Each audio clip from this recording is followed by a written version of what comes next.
Rahmani, mahasiswa keperawatan dari Universitas Widyasada Semarang.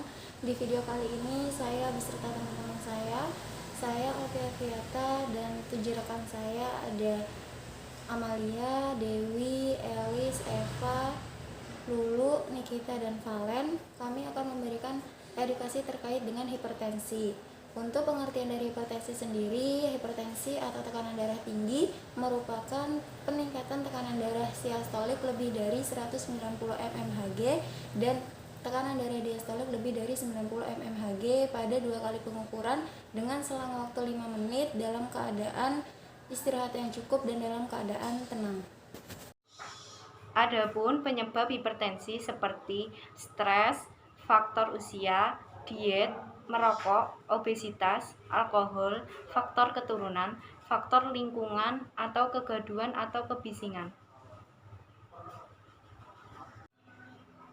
Selanjutnya ada tanda dan gejala hipertensi. Yang pertama gelisah, yang kedua kepala pusing, yang ketiga jantung berdebar-debar, yang keempat tekanan darah lebih dari 140/90 mmHg, yang kelima gangguan penglihatan atau berkunang-kunang, yang keenam nafsu makan menurun, yang ketujuh sulit konsentrasi, yang kedelapan mual muntah, yang kesembilan mudah tersinggung, yang kesepuluh susah tidur, 11 rasa berat pada tengkuk, 12 cepat marah, 13 sesak nafas saat beraktivitas, dan yang terakhir cepat merasa lelah. Itulah tanda dan gejala hipertensi. Contoh makanan yang dianjurkan untuk penderita hipertensi: 1. Ikan salmon, yang kedua sayur hijau, yang ketiga wortel, yang keempat buah bit, yang kelima buah citrus, yang keenam susu rendah lemak dan yogurt. Diet makanan: 1. Pada saat makan tidak menempatkan garam di atas meja. Yang kedua, tidak mengkonsumsi makanan yang asin. Yang ketiga, jenis makanan yang harus dihindari seperti kecap asin,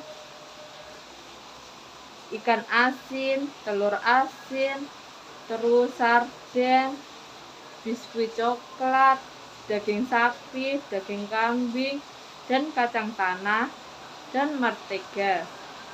Yang keempat, jenis makanan yang diperbolehkan seperti beras, kentang, tempe, tahu, wortel, apel, pisang, semangka, pepaya, dan tomat. Yang kelima, membuat obat tradisional seperti buah mentimun dan daun sop. Buah mentimun caranya: ambil 1 atau 2 buah mentimun yang sudah dibersihkan, kemudian diparut. Setelah itu saring dan ambil airnya, lalu siapkan untuk diminum. Selanjutnya yaitu komplikasi pada hipertensi. Komplikasi pada hipertensi terdiri dari beberapa penyakit. Yang pertama ada gangguan gerak dan keseimbangan, yang kedua ada stroke, yang ketiga ada gagal jantung, yang keempat ada kerusakan gagal ginjal, kemudian yang kelima ada kerusakan jaringan otot, dan yang keenam ada kebutaan. Penata laksanaan tujuan deteksi dan penata laksanaan hipertensi adalah menurunkan resiko penyakit kardiovaskular dan mortalitas serta morbiditas yang berkaitan. Tujuan terapi adalah mencapai dan mempertahankan tekanan sistolik di bawah 140 mmHg dan tekanan distolik di bawah 90 mmHg dan mengontrol faktor risiko. Hal ini dapat dicapai melalui modifikasi gaya hidup saja atau dengan obat antihipertensi. Penata laksanaan faktor risiko dilakukan dengan cara pengobatan setara non-farmakologis, antara lain 1. Pengaturan diet. Berbagai studi menunjukkan bahwa diet dan pola hidup sehat atau dengan obat-obatan yang menurunkan gejala gagal jantung dan dapat memperbaiki keadaan hipertrofi ventrikel kiri. Beberapa diet yang dianjurkan. A. Rendah garam. Diet rendah garam dapat menurunkan tekanan darah pada klien hipertensi. Dengan pengurangan konsumsi garam dapat mengurangi stimulasi sistem renin, angiotensin, sehingga sangat berpotensi sebagai antihipertensi. Jumlah asupan natrium yang dianjurkan 50-100 mmol atau setara dengan 3-6 gram garam per hari. B. Diet tinggi kalium dapat menurunkan tekanan darah tetapi mekanisme belum jelas. Pemberian kalium secara intravena dapat menyebabkan vasodilatasi yang dipercaya dimediasi oleh oksida nitrat pada dinding vaskuler. C. Diet kaya buah dan sayur. D. Diet rendah kolesterol sebagai pencegah terjadinya jantung koroner. 2. Penurunan berat badan. Mengatasi obesitas pada sebagian orang dengan cara menurunkan berat badan, mengurangi tekanan darah, kemungkinan dengan mengurangi beban kerja jantung dan volume sekuncup.